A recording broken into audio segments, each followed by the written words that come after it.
Alors moi, c'est bon. Bonjour tout le monde. Alors, on est là pour le quart d'heure nécessaire, qui est devenu maintenant notre petite habitude quotidienne. Et aujourd'hui, c'est Marie-Sabine Berthier-Blanchet qui est notre invitée spéciale. Alors, ça va être un peu particulier aujourd'hui parce qu'en fait, elle va nous faire un entre-deux initiations. Les initiations, vous verrez sur la page clé ce que c'est. Vous pouvez vous inscrire gratuitement pour apprendre à faire les résiliations pour vous-même. Là, ça sera un entre-deux. Donc, Marie-Sabine va nous présenter un petit peu comment redynamiser notre pratique entre les deux séances. Et puis, ça s'adresse aussi à ceux qui nous suivent d'habitude parce que elle va tout réexpliquer en cours de route. Donc, restez quand même, si vous ne l'avez pas vu, la initiation 1. Marie-Sabine, à toi. Bonjour. Donc, en effet, si vous avez manqué la première session, c'est une session qui dure 1h30. Vous pouvez la retrouver à partir d'aujourd'hui sur le site qui s'appelle résolutionémotionnelle.fr. Vous pouvez la retrouver bientôt sur le collectif et sur le site Peur Info du collectif. Voilà. Mais pour autant, aujourd'hui, on va reprendre les choses en ultra rapide, ultra bref, pour préciser les choses et vous pourrez quand même vous débrouiller tout seul. Donc, l'ordre du jour aujourd'hui, on avait prévenu les gens lors de la première initiation. On va préciser quelques points pour vous relancer dans votre pratique et peut-être vous éclairer un peu. Donc, pour ça, on va reprendre la procédure et on va bien redéfinir c'est quoi une émotion. Anneli, si tu peux cliquer sur la procédure, la diapo 2. Oui. Merci. Donc, voilà. Ah, il y a un beau soleil, mais c'est pas... Non, il y a... Nous y voilà. Bravo, Okay. Merci. Rappel de la procédure. Quelque chose ne tourne pas rond. Il y a comme une ombre à mon soleil, justement. Je me sens un peu perturbée. Bref, il y a quelque chose qui cloche. Qu'est-ce que je fais? Qu'est-ce que je regarde? Ça fait quoi dans mon corps? Et si ma main voulait se poser quelque part, elle se poserait où dans mon corps? Ou sur mon corps? Voilà. Une fois que j'ai trouvé ce qui se passe dans mon corps, je ferme les yeux pour être plus présent à ce qui se passe dans mon corps. Je trouve une deuxième chose qui se passe dans mon corps. Et là, juste, je laisse faire. Je laisse faire comme je laisse cuire mon riz. C'est-à-dire, une fois que ça bouge, je mets le riz. Et puis après, moi, je mets un couvercle. Et puis, je fais autre chose. Et puis, de temps en temps, je reviens.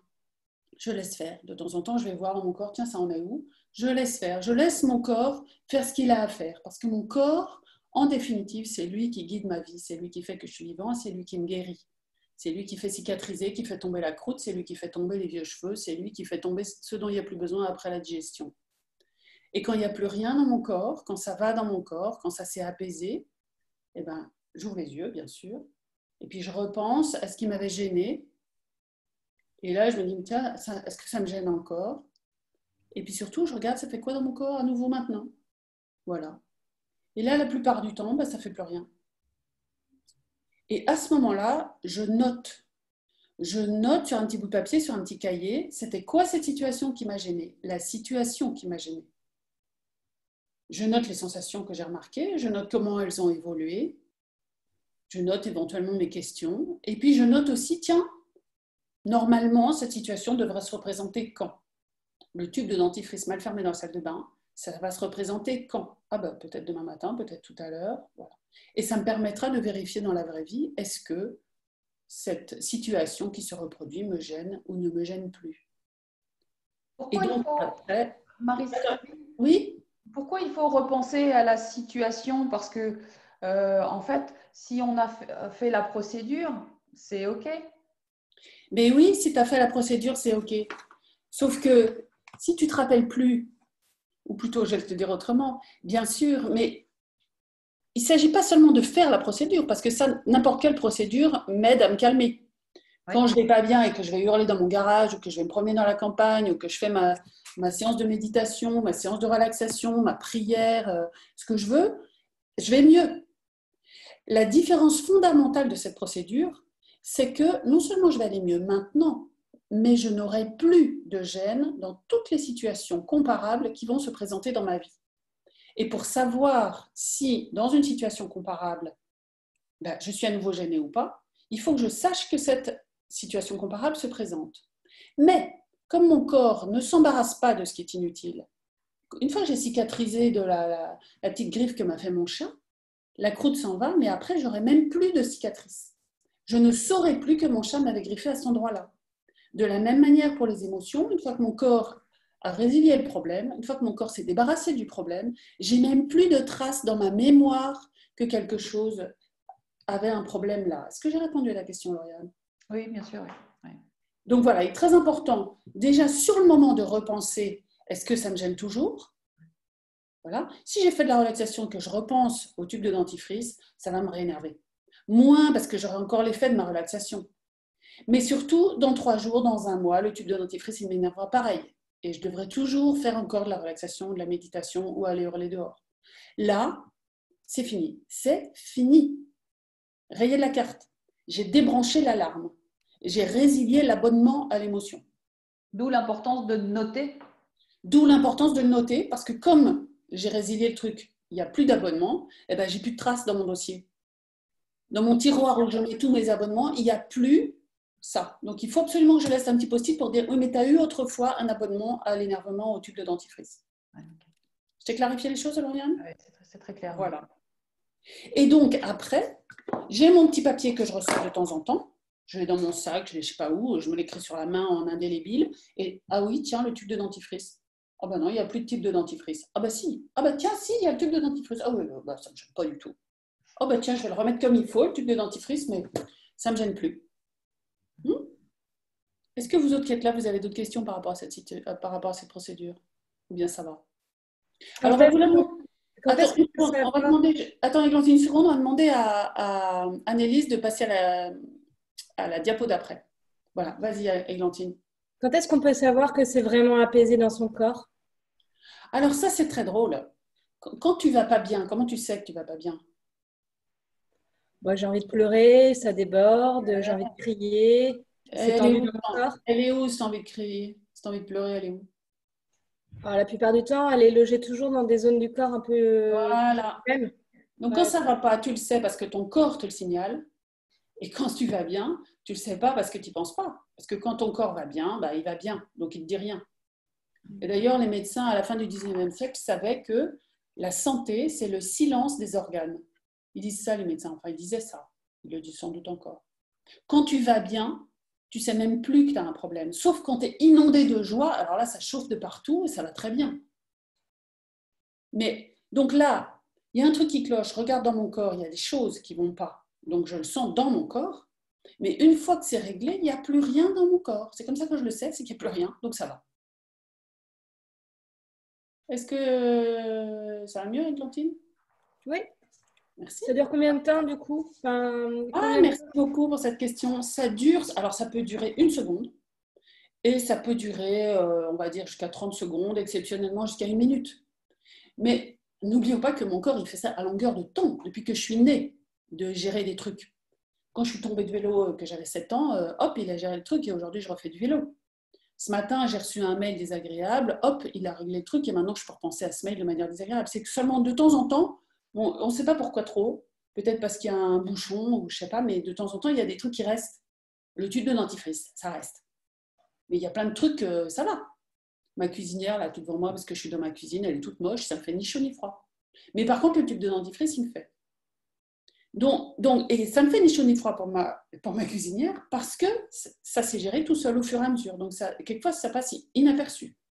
Mais quand je le fais volontairement, ça peut prendre 1 seconde, pardon. Ça peut prendre 3 secondes. En général, c'est entre 3 et 25 secondes. Et puis, quelquefois, ça traîne un peu plus parce que c'est un truc plus accroché. Voilà. Comme on a certaines croûtes qui s'en vont en 3 jours et puis d'autres qui s'en vont en 15 jours. Et on est toujours obligé d'aller regarder 2 sensations dans le corps systématiquement ou est-ce qu'on peut en prendre qu'une et puis passer à autre chose? Alors, tu as un peu un risque d'en prendre qu'une. Et ça, vous en avez déjà parlé samedi dernier, c'est ce qu'on appelle un peu les bugs. Et ce n'est pas l'objet d'aujourd'hui. Si vous voulez retourner à la petite vidéo de samedi, voilà. Pourquoi on dit d'en prendre 2? Parce qu'on a vu avec l'expérience que d'en prendre 2, ça optimise le fonctionnement du truc.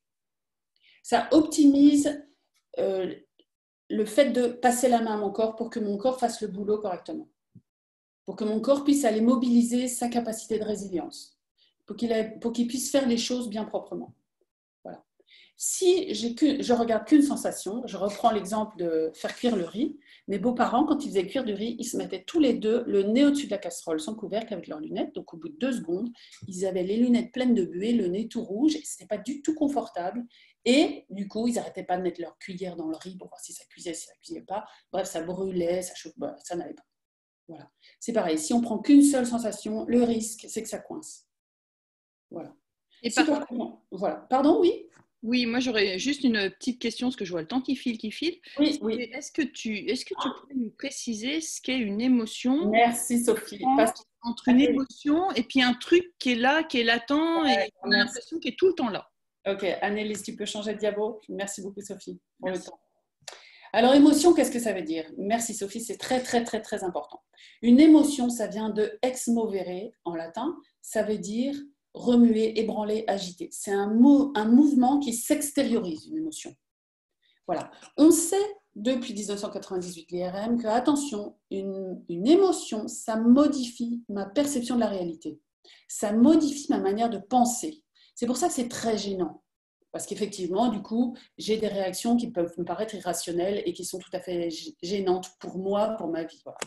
Si je prends la définition d'un dictionnaire très intelligent qui s'appelle le Centre national de ressources textuelles et linguistiques, la définition, c'est une émotion, c'est une réaction affective, soudaine, intense, transitoire à une stimulation. Autrement dit, une émotion, c'est quelque chose que je ne calcule pas, ça me prend de l'extérieur. Ça veut dire que si je suis en déprime depuis mon réveil jusqu'à la nuit, je ne peux pas faire cette procédure parce qu'un état latent, un état général, ça n'est pas une émotion. Pour travailler sur mon angoisse généralisée, sur mon stress généralisé, sur ma déprime généralisée, il faut que je trouve un moment de la journée où il y a une vague.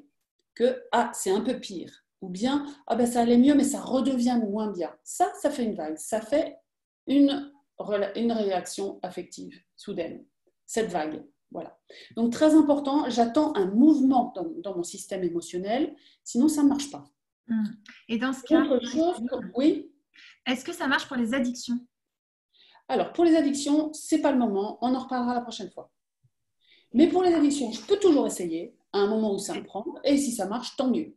Je peux aussi essayer à un moment où je pense tout va bien, mais je pense résolution émotionnelle. Et je peux le faire. Il se peut que ça marche. Je voudrais Alors là, on arrive tout gentiment à la fin de notre quart d'heure, plus que nécessaire. Mais si tu veux ajouter quelque chose, oui, vas-y, bien sûr. J'annonce quand l'émotion est très très forte, vous venez de le voir, pas possible. Et vous verrez pourquoi tout seul. Et attention, en aucun cas, je ne provoque l'émotion en me rappelant, parce que là, c'est dangereux. Ça peut me mettre dans des états tout à fait désagréables. Annelise, passe la dernière vidéo et après, je repasse la main. Prenez bien en photo ça pour préparer la deuxième session. Pratiquez. Notez très précisément les choses. Soyez vigilants dans votre quotidien. Sollicitez tout le monde pour vous aider. Aidez-vous avec ce cahier d'exercice qu'on a écrit avec Natacha. C'est un cahier d'exercice pour apprendre à faire cette procédure et à se libérer de ses émotions. Mettez-le bien proche, Natacha, mets-le bien proche de l'écran parce qu'on ne voit pas le titre. Voilà. Là, c'est un cahier qui vous aide pas à pas. Voilà. Parlez-en autour de vous et vous allez aussi trouver cette vidéo sur Facebook, sur le site résolutionémotionnelle.fr, sur le site du collectif de libération des émotions, sur le site Peur Info, etc., etc. Et surtout, venez à la prochaine session, la session 2, où on va tout prendre cas par cas vos expérimentations pour comprendre les choses. C'est le 22, je crois, à 18h30. 23. Le 23. Merci. 23. Merci beaucoup. Pratiquez. Merci beaucoup, Marie-Sabine. C'est génial. C'est vraiment génial. Voilà. Alors, pour ceux qui veulent faire une nouvelle initiation de A à Z, c'est toujours possible. Et il y en a donc sur Facebook, vous regardez aux clés, il y a celle du clé. Et puis, il y en a d'autres chez Sésame que vous trouvez aussi sur le site Résolution émotionnelle. Il y en a chez Natacha. Oui, il y en a aussi chez moi. Et puis, il y a effectivement le cahier. Et puis, n'oubliez pas qu'en ce moment, il y a encore la permanence qui peut vous aider si vous êtes en débordement. Ça, c'est pendant le confinement. Et vous trouvez aussi toutes les infos. Et cette permanence, c'est vue.fr/émotion avec un E majuscule et un S à la fin. vue.fr/émotion. Voilà, merci à tout le monde et puis à demain. Ciao. À demain. Bye, merci. Waouh, merci les